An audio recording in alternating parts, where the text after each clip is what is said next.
Ciudad Angeles, balaw sing pamamye libreng seedlings at butil ning lokal na gobyerno kareng residente. Ayon ng report ng Patricia Mamang. Kapamilatan ng Urban Agriculture Program balaw sa susulong ng Angeles City Government ing pamamyemya yaliwang klase ng seedlings at butol kareng residente. Agpangking City Agriculture Office malyari lang malikwareng Angelenyos miyayaliwang vegetable seeds, vegetable seedlings, ornamental plants, fruit-bearing trees at miyayaliwa pa.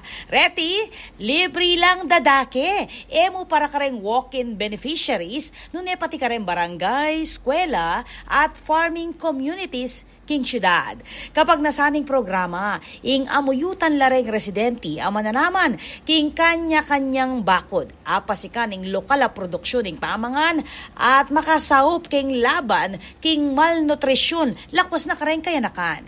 Para kareng interesadong kabalen, malyaring diretsong munta king City Agriculture Office, king City Hall Compound, manibat Lunes hanggang Biyernes bang manikwang libreng agricultural resources. Ako po, Patricia Mamangon para king News Force Pampanga. Balitang tutuking Balen, susuyo.